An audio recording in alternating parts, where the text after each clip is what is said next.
My heart is in.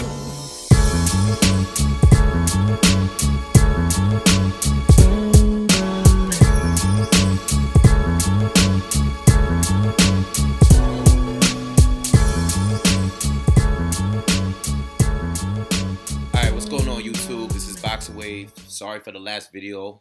The last video was Sean Porter and Adrian Broner. I was getting some comments saying of people saying that the sound was a little off.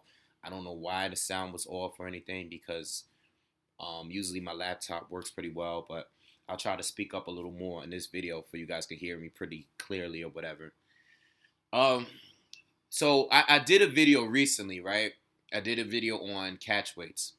And this is where I discuss whether or not catch weights were bad for boxing and the effect that it had on the sport.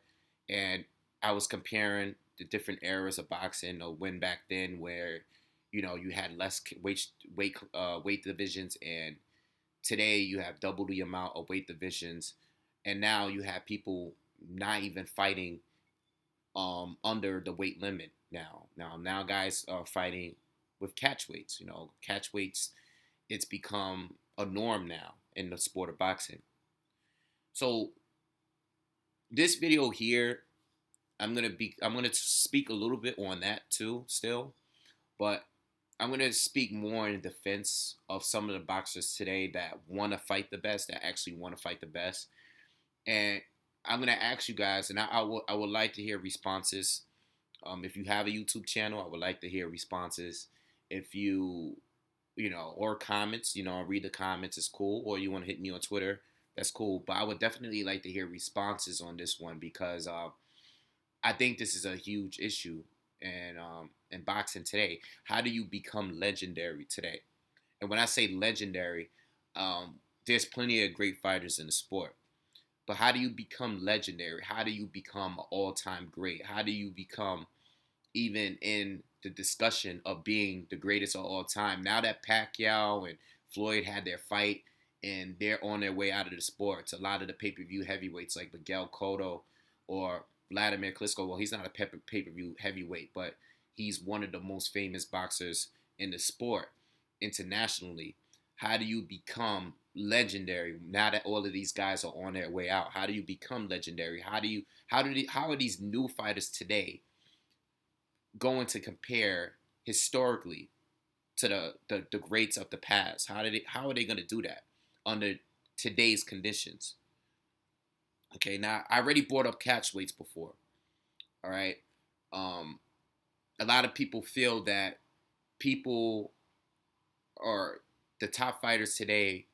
If they're the A side, they call all of the shots leading up to the fight during the negotiations. It's not just about money, but a lot of the A side fighters today, or the popular fighters, the one that's bringing in all the money and the fans, they are calling all the shots. They're making handicaps for themselves in fights, including catch weights. But for the fighters that's not asking for catch weights, okay, for the fighters that are coming up that just want an opportunity to fight the best, to fight all of the champions, or the current champions, or current title holders in each divisions, the ones that want to fight all of the other title holders in a division, if they don't get that opportunity because that fighter, that other title holder doesn't want to fight that guy, or their promoter doesn't want the fight to be made, or how do you become great if you cannot collect these other titles? How do you become great if you want to make the fights happen, but you can't because that particular fighter doesn't want to fight you, and no one is forcing them to? If the sanctioning bodies if they don't force the fights, or force that guy or that title holder to vacate their title, how do you become great? How do you become great if you can't get the fights that you want, that you deserve? Okay, how does Guillermo Rigondeaux become a great fighter? I mean, we all know that he's talented, but how did he build on his legacy if he's not getting the opportunities to fight the other champions in the division? If Frampton and Quigg and Leo Santa Cruz never give him a shot, which they probably won't unless they're forced to do so, how does he expand on his legacy if he just holds one title in one division? He can't become the undisputed champion because none of these guys want to fight him, and years are going by. Donaire gave him a shot. Donaire gave Nicholas Walters a shot, but not everyone is Nonito Donaire. So how does he become an all-time great if these fighters don't give him the opportunity? Klitschko, you have Klitschko, you have Gennady Golovkin, you have what's this guy, Sergey Kovalev. You got a bunch of fighters in each division that want to fight all the other titles in each division. We all know Klitschko wants that WBC belt. We all know Gennady Golovkin wants to fight Quillen. He's called out all the other champs in the division.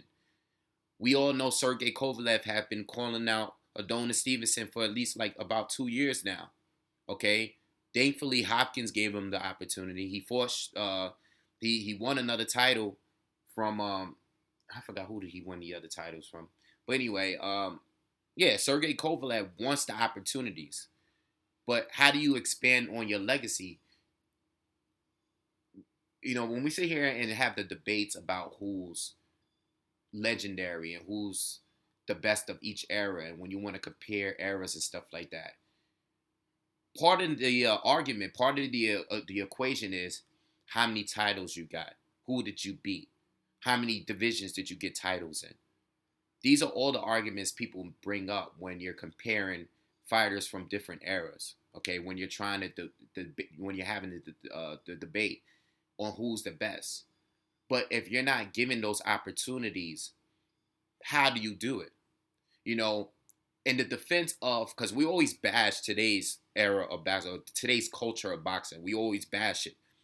But in their defense, for the fighters that actually want to become great or want to fight the best, right, which is not too many of them. A lot of guys don't really want to fight the best. But the few that do, how do they do that if you have to fight 4 different champions in order to become undisputed? Back then, when you're an undisputed champ, it's because you beat one champion. And that wasn't really that long ago. I mean, that was just as recent as the 90s. You beat one champion, you were the undisputed. You didn't have to chase every champion in each division. You didn't really have to do that because usually the lineal champion or the undisputed, they had all 4 titles. You beat that one guy, you became the man. That's the way it was. Now, there's 4 different title holders in each division, in every division almost. There is not one out of the 17 division. There is not one undisputed champion. There's not one in boxing today. So how do you become legendary if you have to fight 4 different guys? And chances are maybe one of them will give you a shot. Maybe one champion will give you a shot. If you're that feared, you got to keep coming up in the rankings. But people don't box as much as they did. Some boxers, when they're on the come up, a few of them could fight 5, 6, 7 times a year, maybe. But majority of these fighters, once they get on a big promoter, they only could get scheduled to fight maybe 3, 4 times a year. A lot of guys don't fight enough in order to really build on their legacy. It's for you to have over 50 fights professionally today. It's very, very uncommon, and it's going to be even more uncommon the longer the sport goes because it's just the way it is. The guys don't have over 100 fights like they did before. All right, so you got fighters like, let me go back to speaking on Guillermo Rigondeaux, because for him specifically, he is the lineal champion, but all the other fighters do not have any interest in fighting him. Okay, they have none. So what does a guy do? Okay, when I spoke on catch weights, before. I didn't say they were completely bad because in order to get the fights we want to see, excuse me, in order to get the fights we want to see today, a lot of the A-side fighters, they want to fight at catchweight. They want to have some type of advantage. If they don't have that advantage, they won't even give a guy a shot. Okay, so now we're getting Porter against Broner. I mean, that fight came out of nowhere because it's not really. It's a tough fight for Broner that a lot of people weren't asking for. I mean, we would love the fight, but no one was asking for it because they didn't think it was realistic. Okay, that's the truth. It's a good fight, but no one was asking for it because it's not realistic. But now that we got it, we have catch weights, we have rehydration clauses in it. If we didn't have those, there wouldn't be a fight because Broner wouldn't fight Sean Porter at his weight, at his best. He just wasn't do. He wouldn't do it. He wouldn't do it. He doesn't have enough confidence in himself to do it. And it goes the same for anybody else that forces their opponent to have a catch weight. It's the truth. No matter, even the fighters that I like, you guys know Miguel Cotto is my guy. You guys know that Mayweather is my guy, But the reality is, Floyd had forced Canelo to make 152 pounds. Cotto forced Sergio Martinez to have a catch weight to fight him at 160. That's the reality. I can't deny that. I can't even make the argument because they did it as well. So, in order for the good fights that we want to see get made, they're gonna ask for catch weights. It is what it is. I don't like it, but I rather fights get made that I want to see and have the catch weights than not see the fight at all. You get what I'm saying? Because then we'll just continue fighting. All right, guys will fight guys in their weight and won't have a catch weight, but it wouldn't be fights we want to see. They'll be safer fights. That's just the way the sport is run today. Everybody wants to have an advantage. If they're the star, they want to have as many advantages over their opponent. That's just the way it is today. You could point the finger at whoever you want on who started this, but it doesn't really matter. It's here and it's not going. Everybody wants to have a handicap. So if you're one of those guys, Terrence Crawford is moving this, and this is another thing, other than catch weights, right? Usually now, like fighters like maybe not Terrence Crawford because he's still young in the game, but he's probably gonna have to start dealing with some of this now because he's moving up to 140 and 147, where there's a lot of big name fighters at more so than the lightweight division. But more like, all right, let's go back to Guillermo Rigondeaux.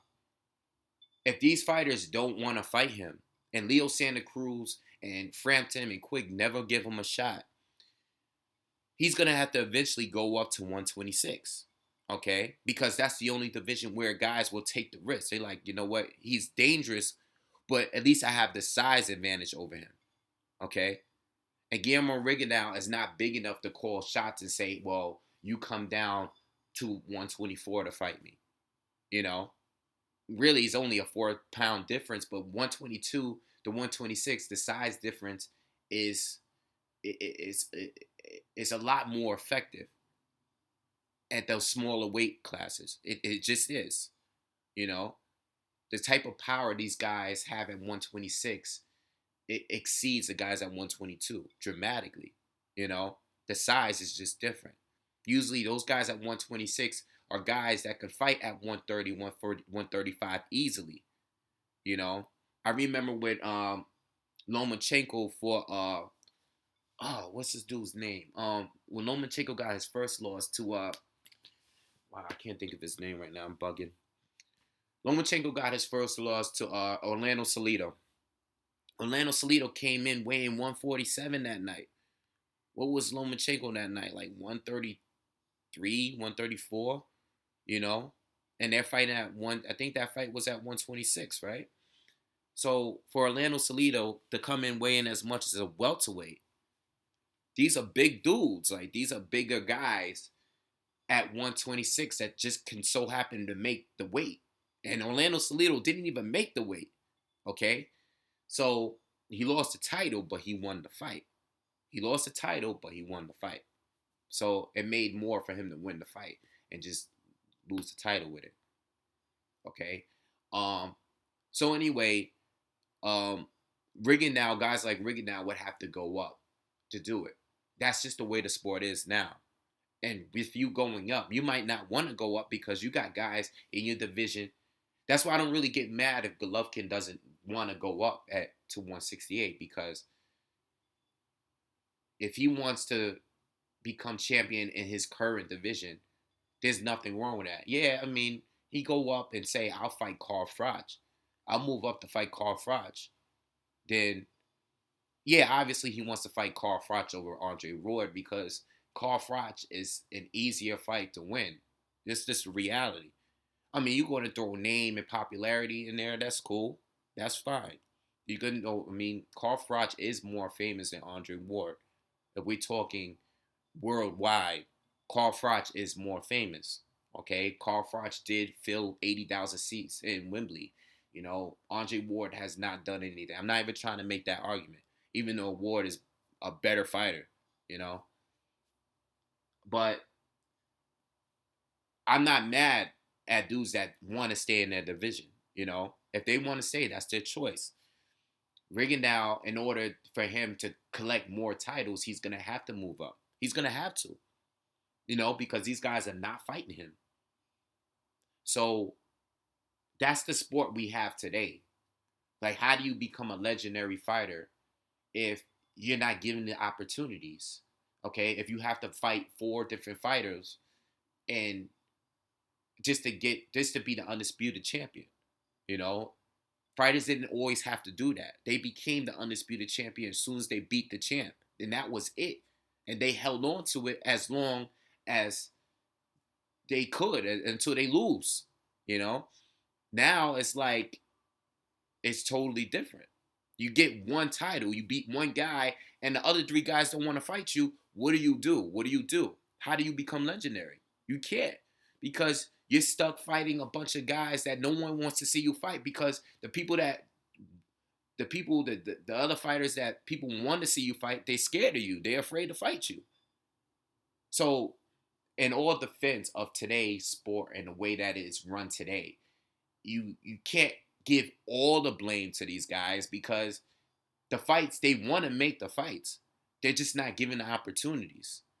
And if you're going to compare people and say who's all-time greats, well, you have to look at all the factors here. These fighters today just don't fight as much as the fighters from the past. They just don't. And even if they wanted to, they can't.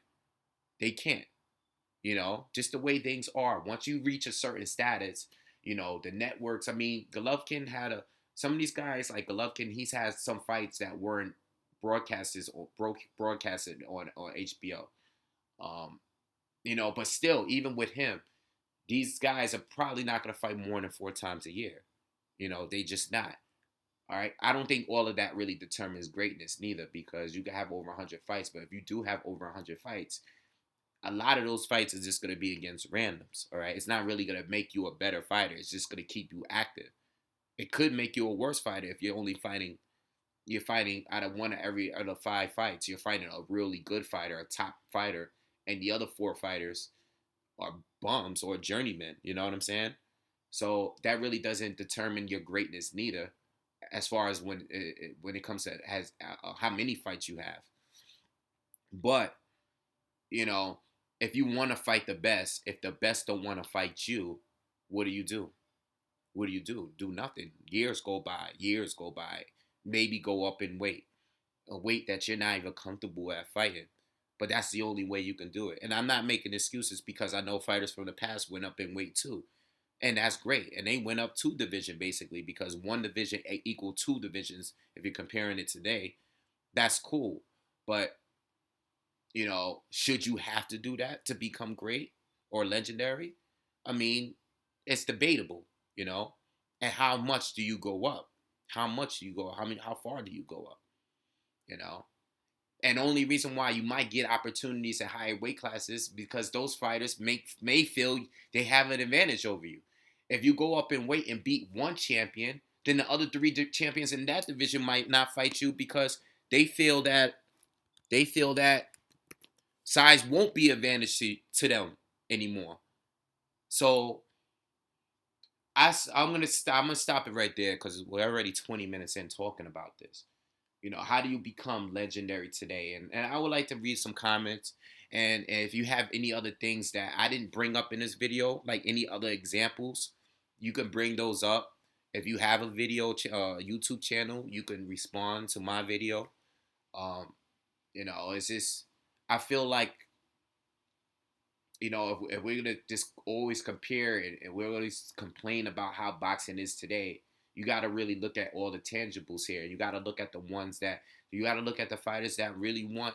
They don't want to. They don't want to fight under with catch weights, or they don't want to fight with any handicaps or anything. Because there are still a lot of good fighters out there that want to be the best and want to fight the best, but they can't because this A side, B side catch weight handicap stuff that's going on.